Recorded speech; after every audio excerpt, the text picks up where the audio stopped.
Pick that up, sweetheart.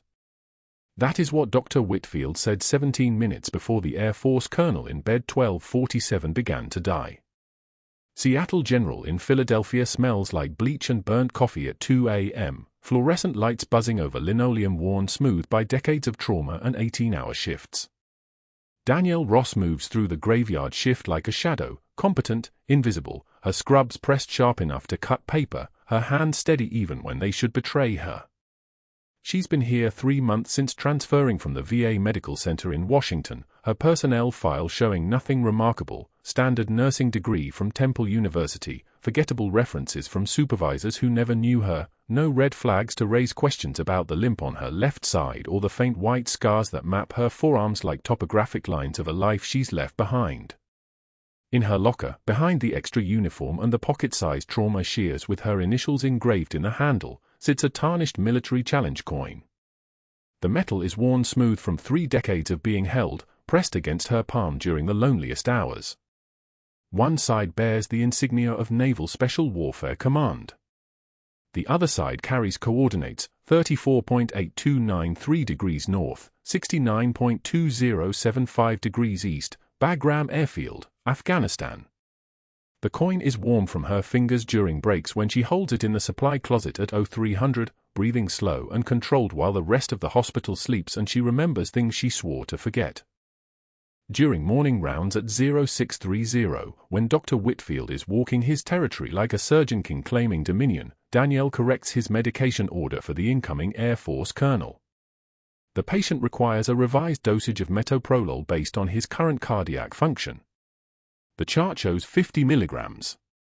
It should be 25 milligrams.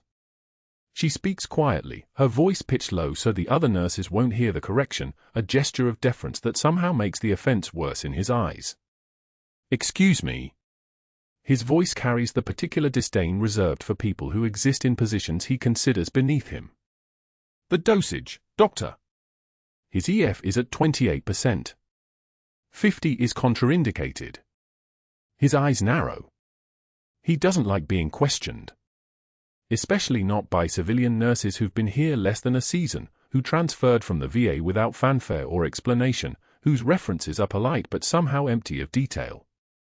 She watches his jaw work, calculating something, the measure of her, perhaps, or the measure of the insult.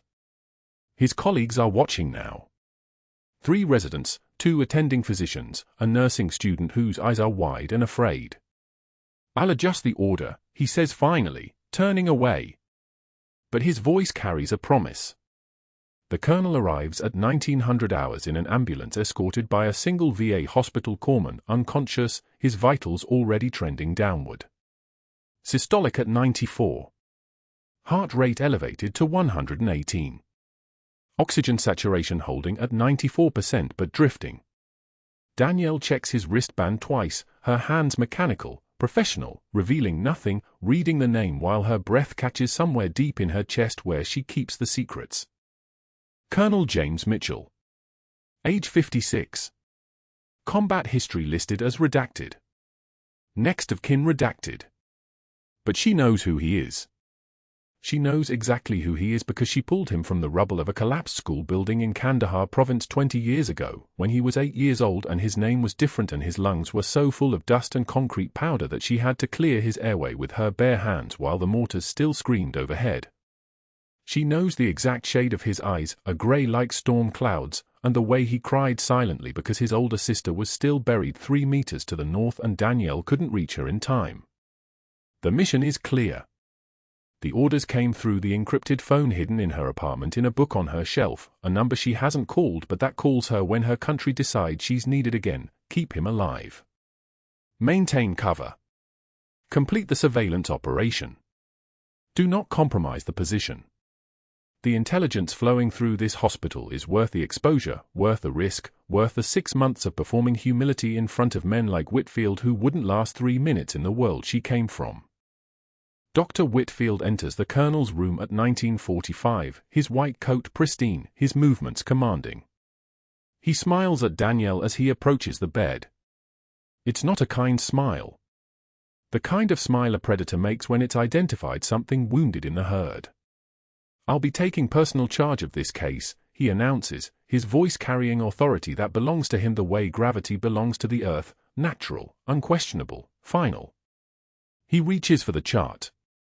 His fingers brush hers and she doesn't pull away. She won't give him the satisfaction. "His vitals are stable," she says. "I've drawn the initial labs. Troponin pending." "That's not what I asked for." He turns the chart toward him, scanning the notation she made in her precise handwriting.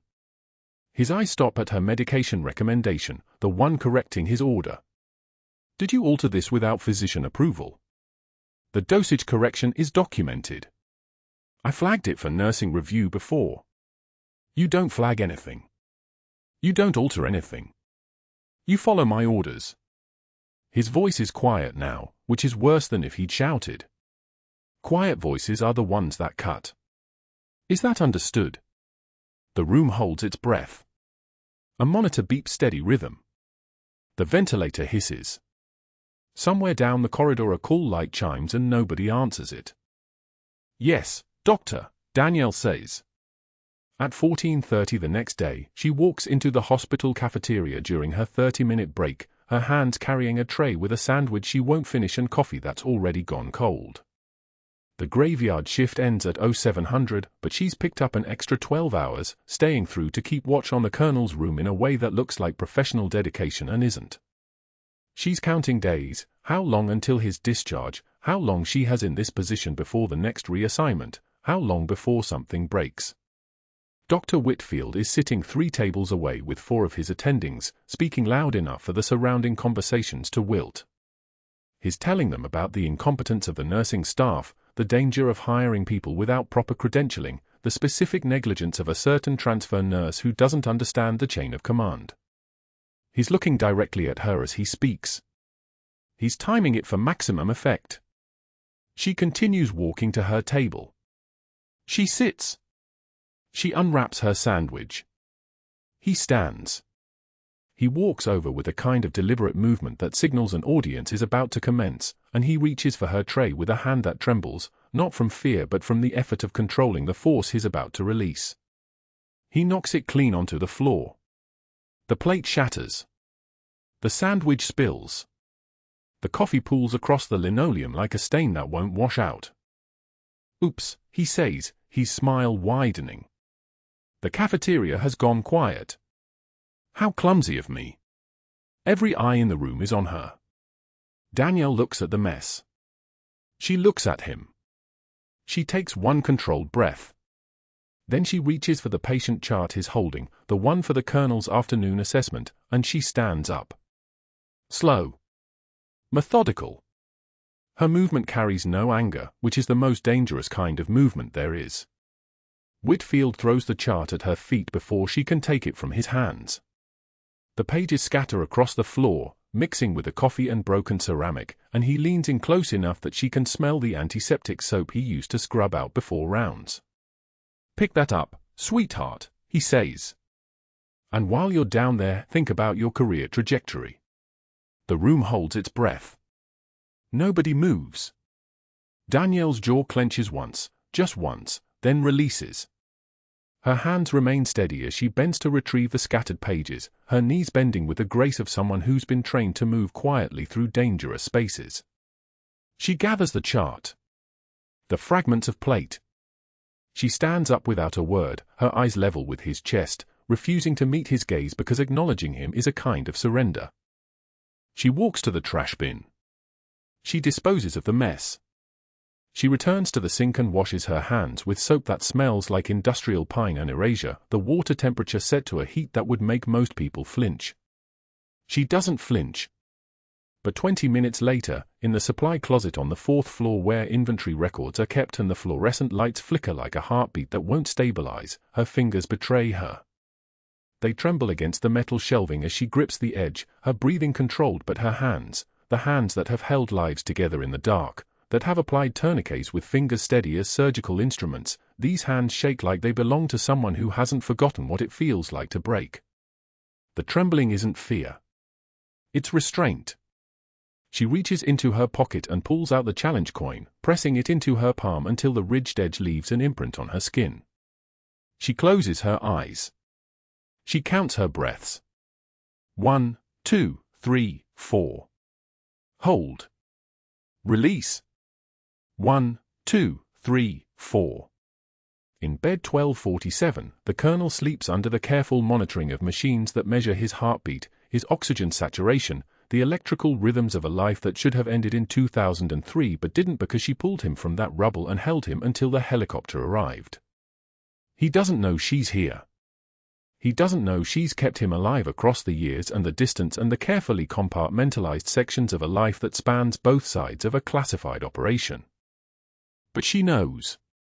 And she will keep him alive, even if it costs her everything, her cover, her career, her anonymity. The orders are clear. The stakes are understood. The mission supersedes the personal, has always superseded the personal, will always supersede the moment she walks out of this supply closet and returns to the graveyard shift where a man named Whitfield thinks he understands the shape and weight of power. He has no idea who he's standing next to. None at all. The morning surgical briefing started like every other day, sterile white walls, the smell of antiseptic mixing with cold coffee, 14 pairs of eyes focused on the light box where Dr. Whitfield's cases glowed in blue and white. Danielle stood at the back of the conference room in her crisp scrubs, chart tucked against her ribs, her posture exactly what any competent nurse would project, present but invisible. Whitfield hadn't noticed her yet. He was too busy reviewing his schedule with the precision of a man who controlled everything in a 10-block radius. Then he turned, and his gaze found her like a predator spotting movement in tall grass. "Gentlemen," Whitfield announced, his voice carrying the kind of casual authority that comes from 2 decades of never being questioned. "I'm making a public bet." He smiled, that thin, practiced smile that made the junior residents straighten in their chairs. "Nurse Ross here will quit within a week. She doesn't have the spine for real medicine." The room filled with laughter. Polite laughter, because these men depended on Whitfield's recommendations for their fellowships, their promotions, their entire futures. Danielle's hands folded on her clipboard. Her knuckles whitened, just slightly, just enough that a trained observer would catch it. She didn't blink. She didn't look away. She simply watched him with the same expression she'd worn during convoy operations when IEDs detonated 200 meters ahead. 7 days, Whitfield continued, playing to his audience now. I give her 7 days before she realizes this isn't like the VA, where standards are flexible. He made a small gesture, dismissive, as if the entire Veterans Administration was something to be wiped from a shoe. Real surgery. Real protocols. Real doctors. The implication hung in the air like blood in water. She was none of those things. Danielle turned and walked out of the briefing room before he finished speaking. Not in anger. Not in defiance. Simply the quiet exit of someone who had other patients to attend to. Behind her, she heard Whitfield say something else, something about her spine, about how predictable her failure would be, but his words were already fading into background noise. She'd been trained to filter out irrelevant information. Threats. Insults. The desperation of men whose power was entirely dependent on others accepting their authority. The real test came at 1,430 hours, in the cafeteria, when Danielle carried her tray past the doctor's table and Whitfield extended his foot just far enough to catch the corner of her shoe. The tray went airborne, pasta sliding across the plastic surface, dew sloshing, silverware clattering like gunshots against tile. The room went dead silent. 40 people turned to stare. Danielle watched the mess spread across the floor with the same detached observation she would apply to any obstacle. Food.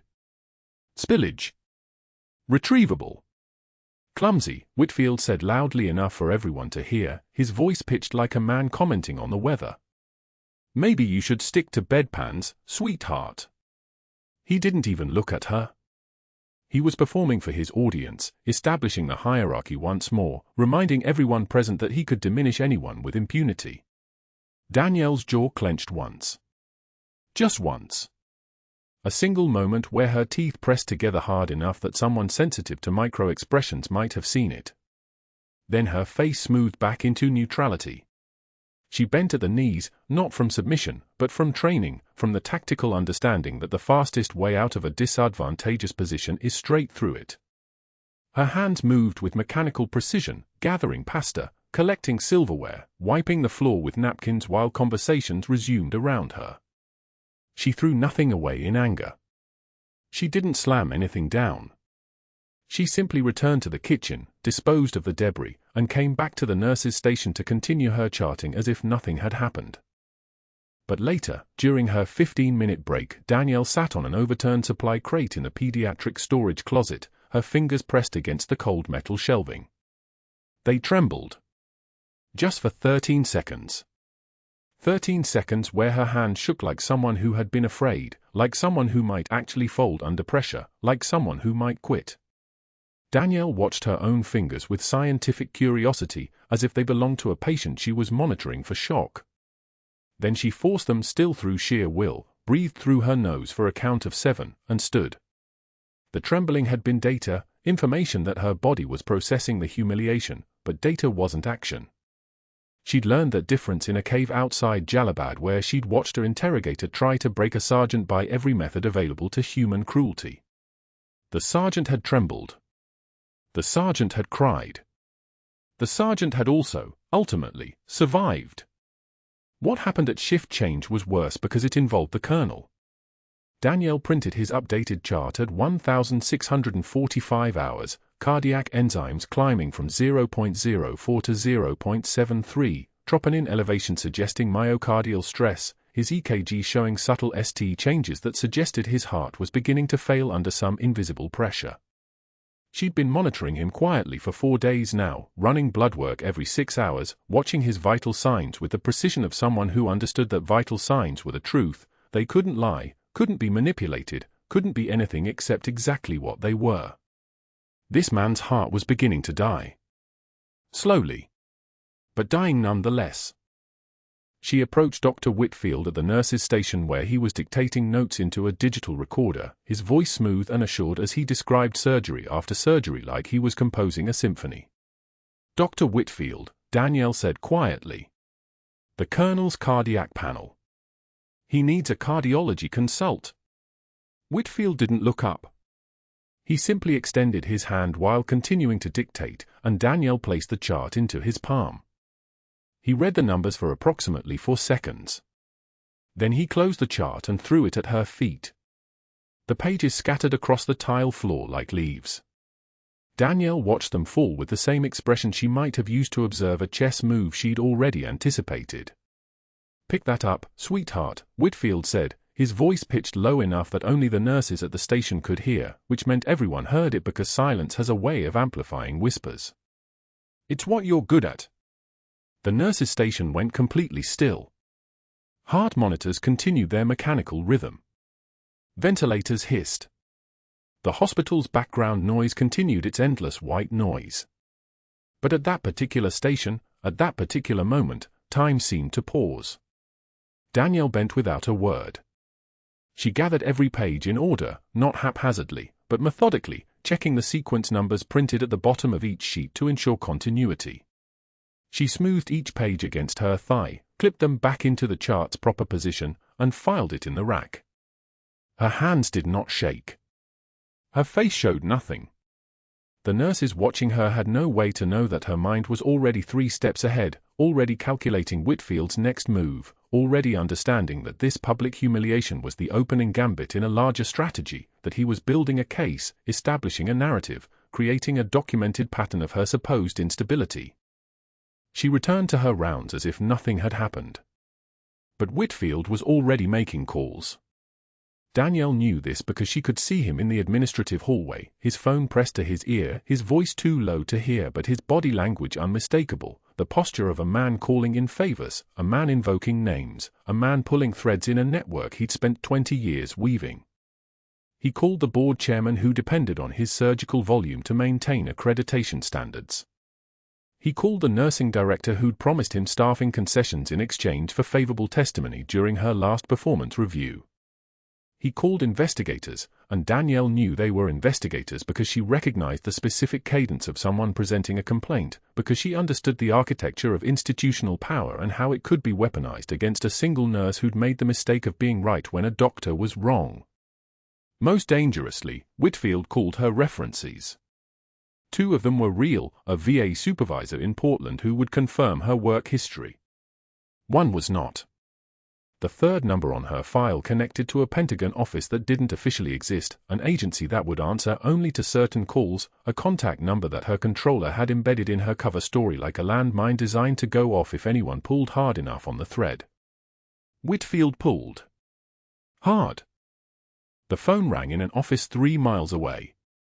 A woman with 20 years of experience in classified medical operations answered on the 2nd ring and listened while Dr. Whitfield explained that his concerns about Nurse Ross's stability and authenticity were based on inconsistencies in her cover story and that he wanted confirmation of her employment record.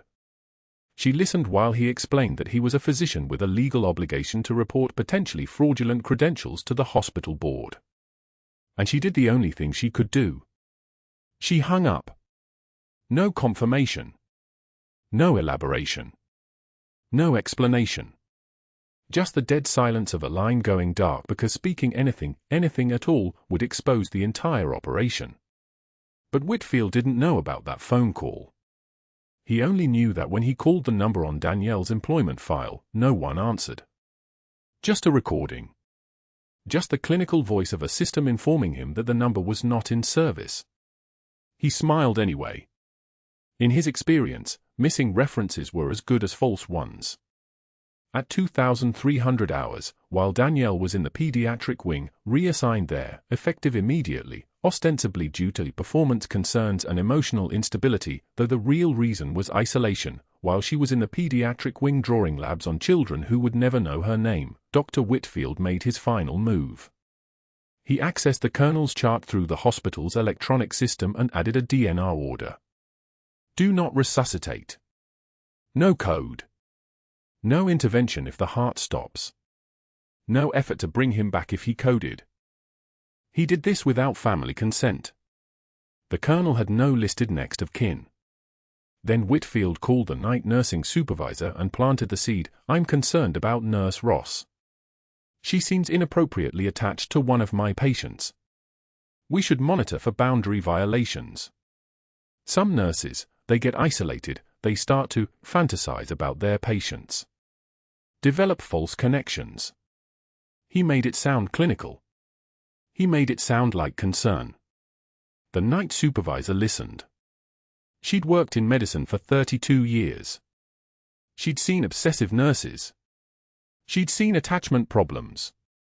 She made a note in the system, monitor RN Ross for inappropriate patient attachment and possible boundary violations per Dr. Whitfield's clinical concerns. What happened next didn't just change the night shift. It ended them. At 0200 hours, the colonel's heart stopped. The colonel's heart stopped at 0200 hours, and the monitor screamed like a siren announcing the end of everything Danielle had sworn to protect. She was 3 floors away in the pediatric wing, reorganizing supply carts because that's where Whitfield had reassigned her after she questioned his medication order, away from her patient, away from the ICU, away from anything that mattered. The alarm pierced through the hospital's fluorescent hum, and Danielle's body knew before her mind caught up. Her hand stilled against the metal cart. The sound was specific, not a general code, but the particular rhythm of a monitor in full ventricular fibrillation, the kind of alarm that meant someone's heart had abandoned its job entirely. She didn't need to see the patient number scrolling across the overhead page. She already knew. Bed 1247. The colonel. Danielle moved without deciding to move, the way muscle memory works when training runs deeper than thought. Her body understood the physics of urgency. The fastest route from pediatrics to the ICU was through the stairwell, not the elevator. 40 seconds. That's what she calculated as her feet hit the concrete steps, her white sneakers soundless against the hard edges. 40 seconds if she didn't stop, didn't second guess, didn't let the weight of what she was about to do slow her down. Her scrubs whispered against her legs as she descended. The stairwell smelled like industrial cleaner and something underneath it, fear, probably, though fear didn't have a smell. Fear had a taste, sharp and metallic, like copper pennies on her tongue. The ICU doors burst open and the colonel lay exactly where she knew he would be, his chest heaving with the mechanical compressions of the night resident's hands, but those compressions were wrong, too shallow, too slow, lacking the urgency that keeps a brain alive past 4 minutes. The monitor beside his bed painted the truth in green lines: ventricular fibrillation, that chaotic electrical storm that meant the heart had forgotten how to work. His skin had already taken on the waxy pallor of someone leaving, and Danielle's vision sharpened into that peculiar tunnel focus that came from 2 decades of watching people die.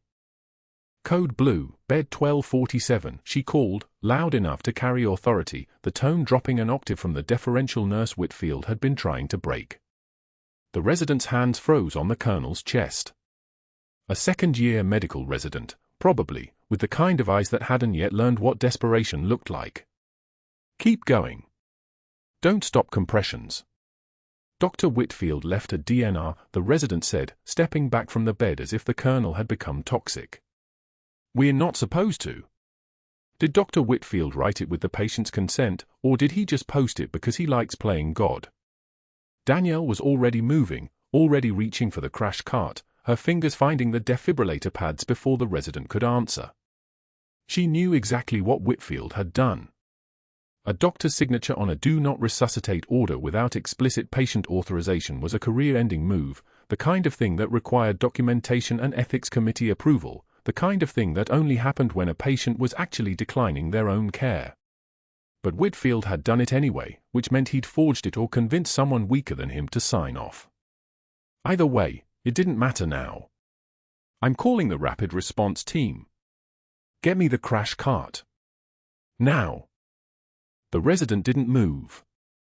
Behind him, through the window of the ICU bay, Danielle could see the nursing station where 2 other nurses stood frozen, their eyes locked on her with the kind of expression that came from understanding they'd been told not to help her. Whitfield's network was already working. His calls had already gone out. The isolation he'd been building had reached its perfect culmination. He'd turned her competence into a liability, her care for this patient into insubordination, her attempt to save a life into something that looked like career suicide. She picked up the phone and dialed the rapid response pager herself. "This is Master Chief Ross in ICU bed 1247. Requesting immediate response team for Code Blue, ventricular fibrillation, patient unresponsive, beginning resuscitation now." Whitfield posted a DNR without documented consent. "I'm overriding."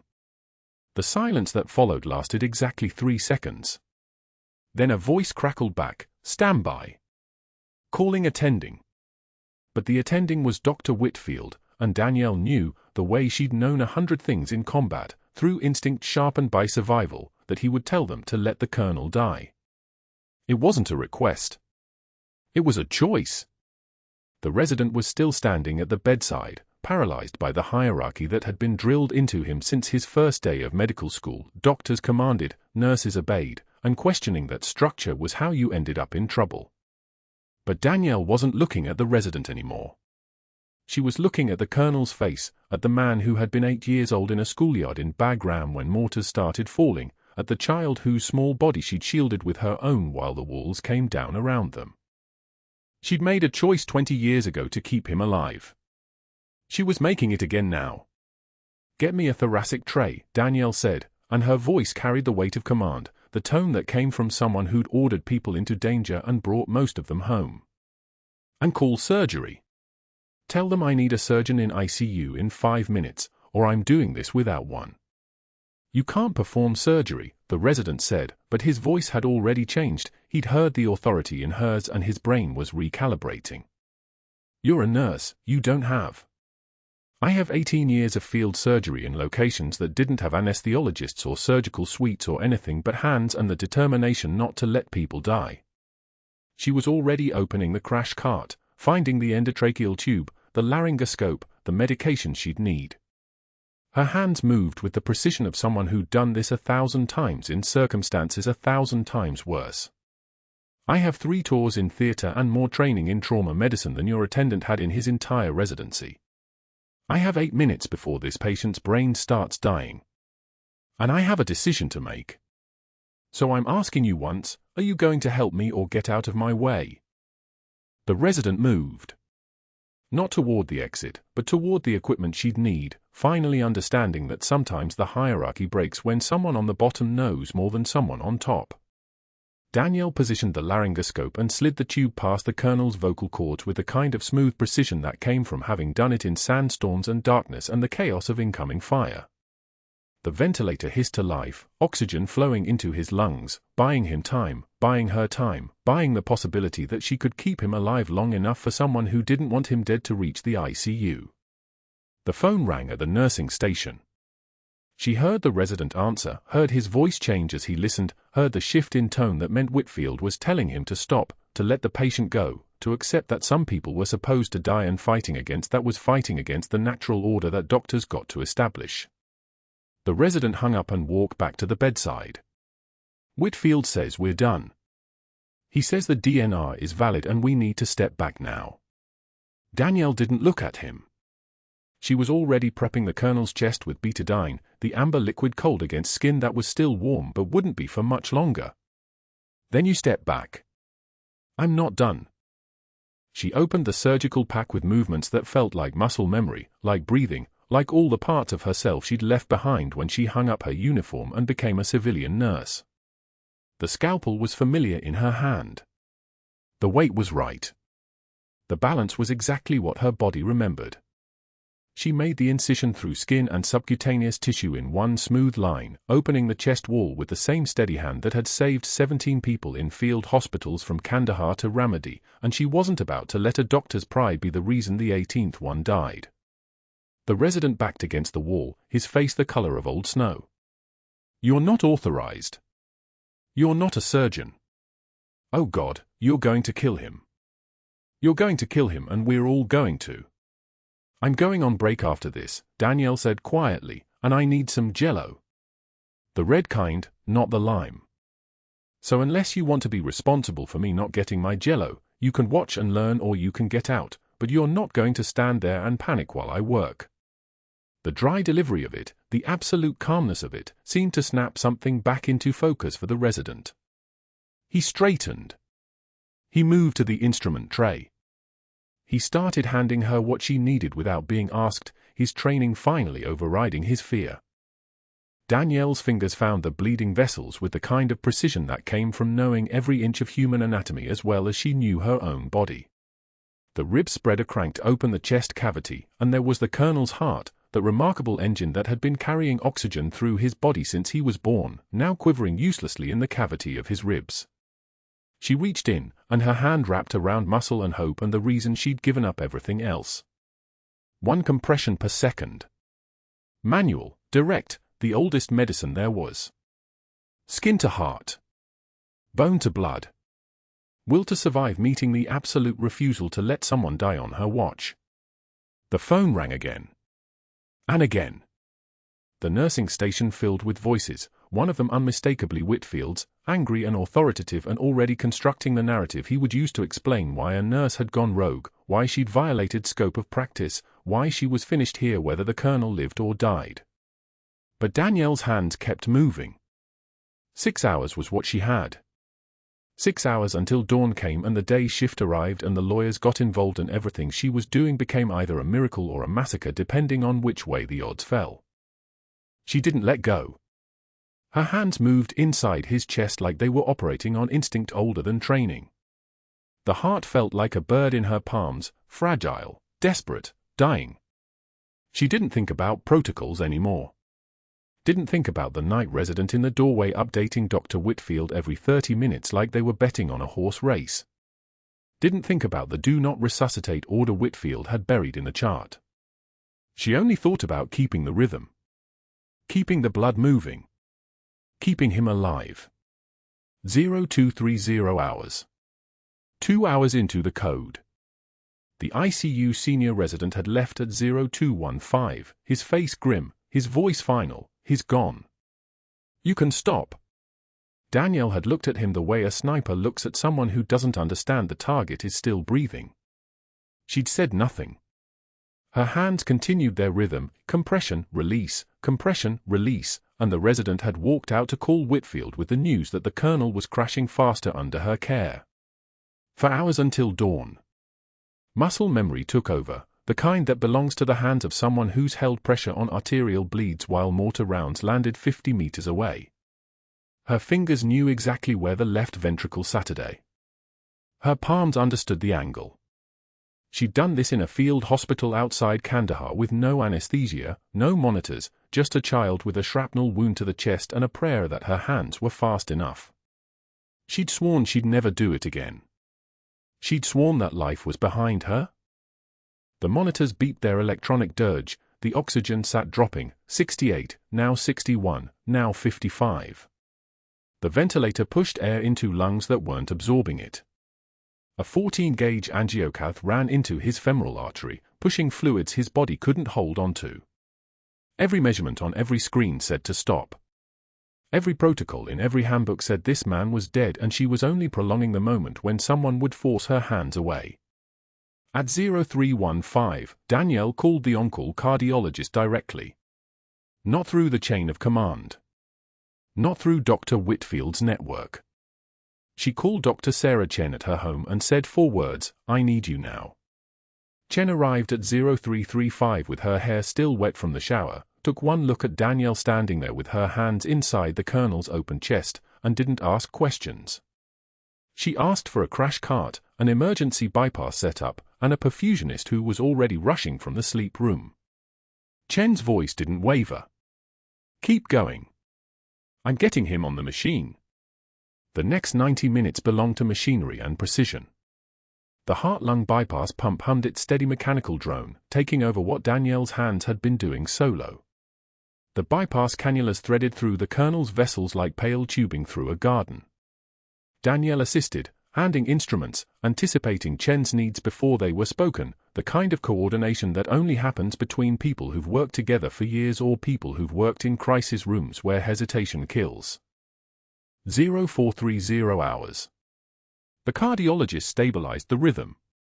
The heart began beating on its own again, slowly, cautiously, like something waking from a long sleep. The oxygen saturation climbed, 62, 71, 79, 85. The blood pressure stopped its free fall. The monitors that had screamed all night began singing a different song.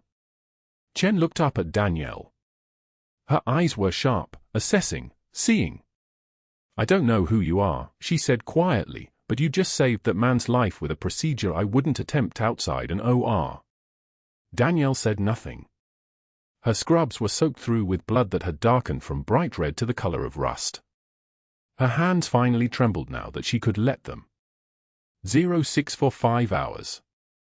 The security guards entered with Dr. Whitfield following like a wolf that had finally caught the scent of wounded prey. Behind them came the hospital administrator, his face already arranged in the professional sympathy of someone making a necessary decision. Danielle was standing at the sink, trying to scrub the blood from under her fingernails where it had dried like rust stains on old metal. "We need to speak with you in private," the administrator said. He wasn't asking. They took her to a conference room on the 3rd floor. Floor-to-ceiling windows overlooking Philadelphia's pre-dawn skyline. A table made from expensive wood. Whitfield sat across from her like a prosecutor who'd prepared all night, and he had. She could see it on his face, the grim satisfaction of someone who'd spent 6 hours on the phone calling in favors, building his case piece by piece. "We've contacted your references," Whitfield began. "Your employment history has significant gaps.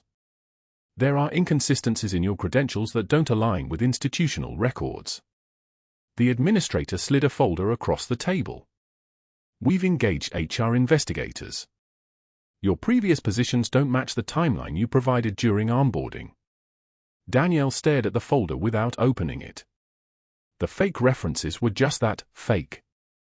Carefully constructed cover identities that would collapse the moment anyone looked too hard, which Whitfield had done. He'd found the inconsistencies. He'd weaponized them like a sniper weaponizes the dead space between a target and cover. "You performed surgery without a license," Whitfield continued, his voice carrying the kind of certainty that came from knowing he'd won. You violated sterile protocol. You exceeded your scope of practice. You placed this patient at risk. He leaned forward slightly. You falsified your credentials to gain employment at this facility. The administrator's voice was quieter but no less final. We have no choice but to terminate your employment effective immediately. There will be an investigation. We may be required to report this to state licensing boards. He slid termination papers across the table. Effective 0700 hours. 3 minutes had passed since 0700 hours. The papers were already official. Danielle didn't defend herself. She couldn't tell them about Bagram. Couldn't tell them about the classified operation that had placed her here on active orders, making her not a civilian nurse but a decorated combat medic whose entire identity was classified cover.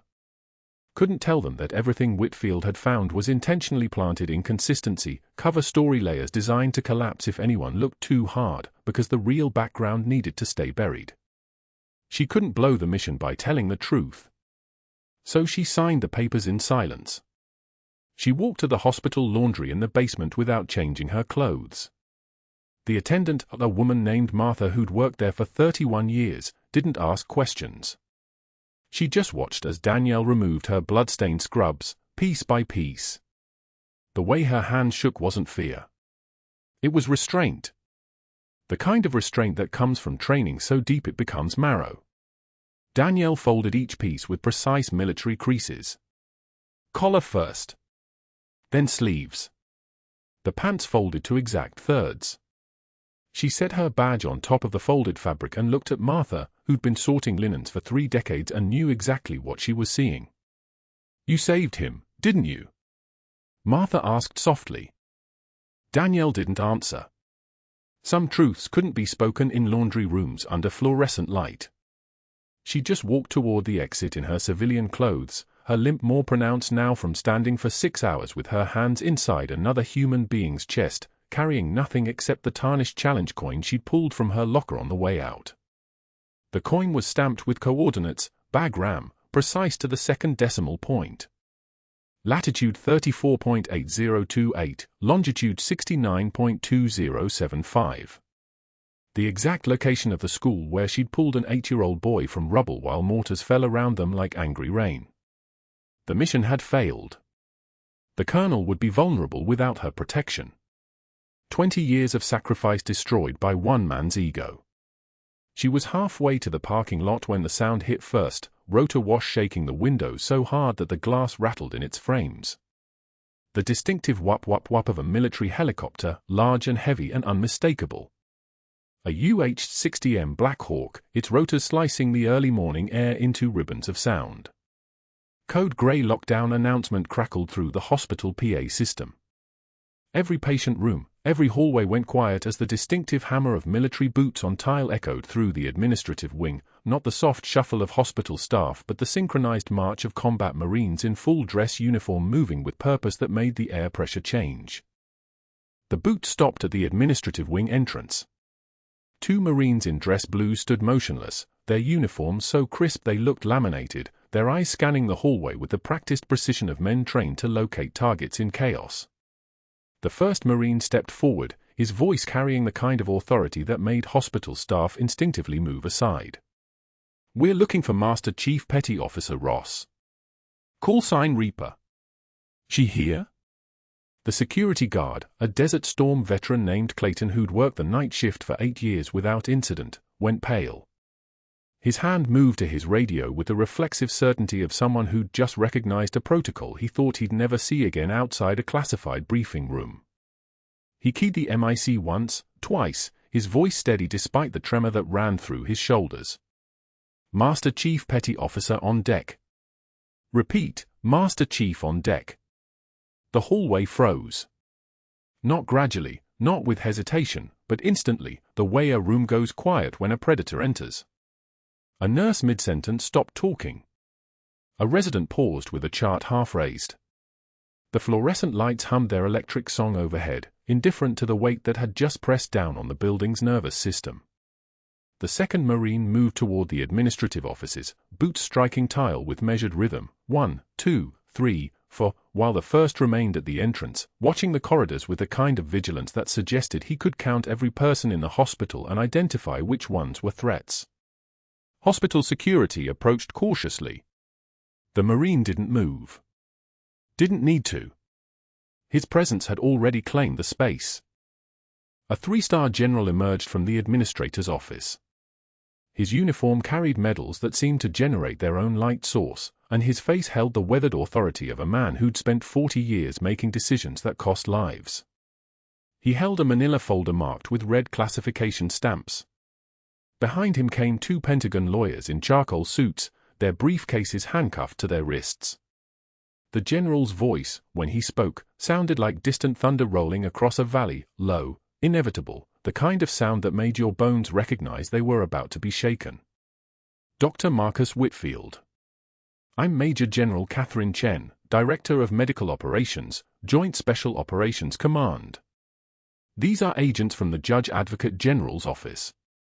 Whitfield emerged from his office, his face already showing the first fractures of a man who sensed something breaking beneath him but couldn't yet see the full depth of the crack. His medical coat hung like armor that was suddenly too heavy to wear. General, I'm not sure what this is regarding, but I can assure you. The general opened the folder. Her voice cut through his like a scalpel through skin, clean and without hesitation.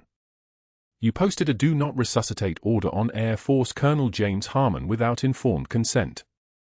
Colonel Harmon is under active federal protection. You prevented emergency response to a cardiac arrest code at 0200 hours. You terminated and attempted to discredit the credentialed military medical specialist assigned to his direct care. Each accusation landed like a percussion strike. News cameras, someone from the general's office had called the local affiliates, recorded everything from the hallway. A reporter in a navy blazer held her microphone steady, her cameraman's lens capturing every micro-expression of Whitfield's face as it cycled through denial, confusion, then the slow recognition that denial would not help him here. Whitfield's voice climbed in pitch, desperation bleeding through the careful professionalism he'd built his career on. I was following hospital protocol. That nurse performed a thoracotomy without authorization. She violated sterile field procedures. She performed a battlefield thoracotomy that saved Colonel Harmon's life when your staff refused to respond to his code. The general's voice remained level, which somehow made it more devastating than if she'd shouted. She performed emergency direct cardiac massage for 6 hours while you made phone calls to hospital board members and contacted fabricated references to destroy her credibility. The moment stretched. A resident's clipboard clattered to the floor. Nobody picked it up. The general stepped closer to Whitfield, and he instinctively moved backward, a full retreat into his own office as the general advanced. Her presence carried the weight of someone who had commanded thousands, who had made life-and-death decisions in real time, who understood that power wasn't something you claimed loudly but something you carried with the quiet certainty of inevitable consequence. Your military consultant contracts with Walter Reed Medical Center, Bethesda Naval Hospital, and the entire Veterans Affairs Network are terminated effective immediately. The Navy is currently reviewing your clinical decisions on 17 active duty service members treated over the past 36 months. The JAG office will be conducting formal interviews with all personnel who participated in the DNR order, the blocked code response, and the subsequent termination paperwork. Whitfield's mouth opened and closed without sound. His network, the careful web of professional favors, institutional relationships, and mutual protection that had made him untouchable, was visibly unraveling in real time. The board members who had returned his calls yesterday were now edging away from him, literally stepping back into their offices and closing doors. The nursing director who had expedited his requests looked at her shoes. His allies were dissolving like morning fog under sun, each one recognizing in this moment that association with Marcus Whitfield had become professionally toxic. The administrator approached carefully, the way someone approaches a wounded animal that might still bite. Dr. Whitfield, your surgical privileges at Seattle General are suspended pending a formal investigation. You're to surrender your badge and access credentials immediately.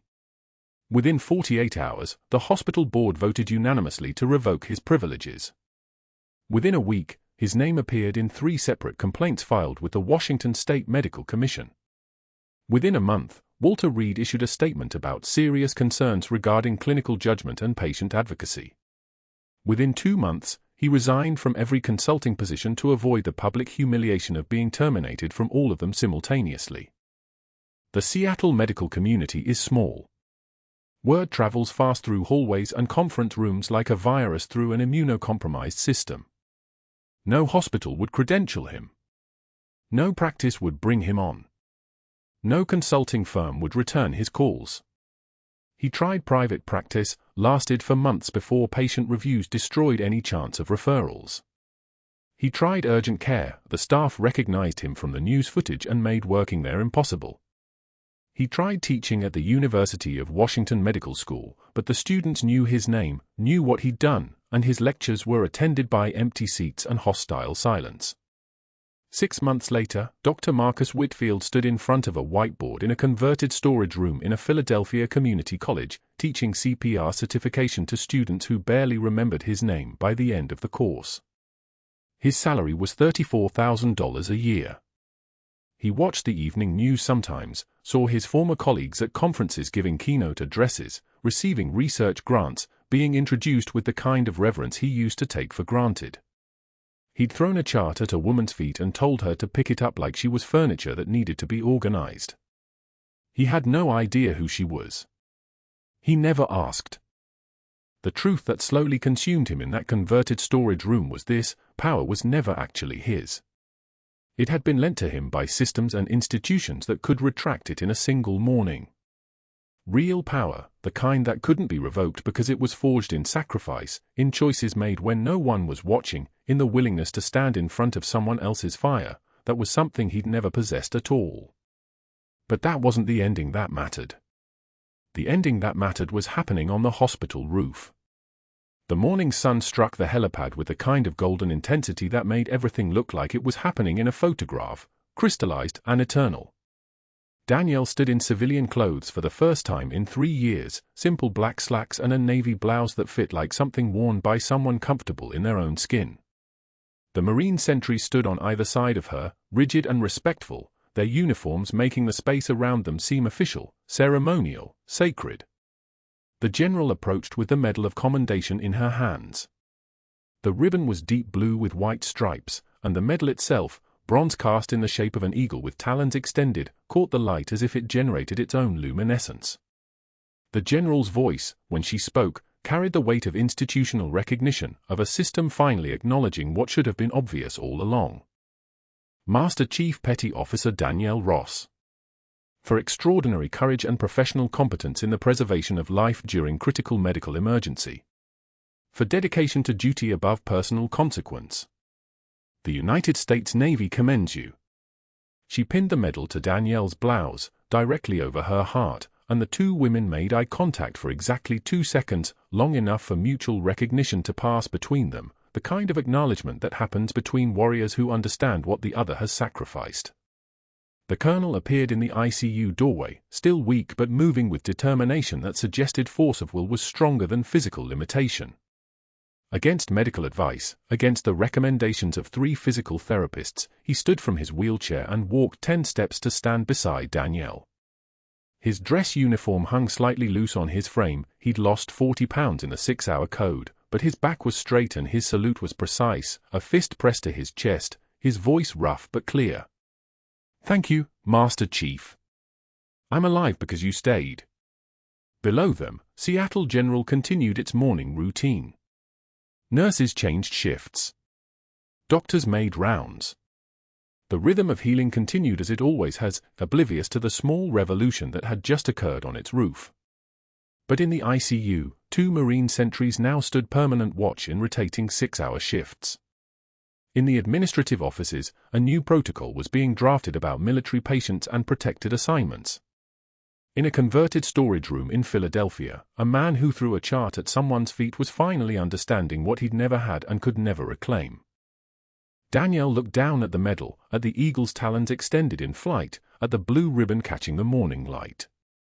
She thought about 20 years, about coordinate stamped into metal, about a collapsed school in Bagram, about a child's hand in darkness and the promise she'd made in that darkness that he would survive. About the night she'd stood in a supply closet with trembling hands, believing the mission had failed, believing her sacrifice had been for nothing.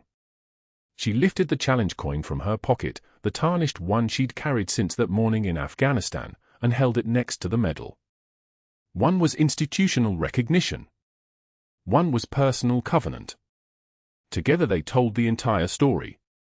The colonel stood beside her, both of them watching the Philadelphia skyline emerge from the morning haze, and neither of them needed to speak because what passed between them in that silence was a conversation 20 years in the making, finally reaching its completion.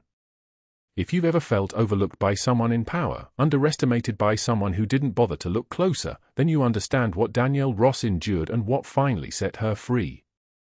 Please like this video, subscribe to the channel, and comment below, what would you have done in Danielle's position? Would you have stayed those 6 hours, or would you have walked away? She chose to stay. And that choice echoed through an entire institution and reminded everyone watching that true power isn't about titles or credentials. True power is about showing up when it matters most.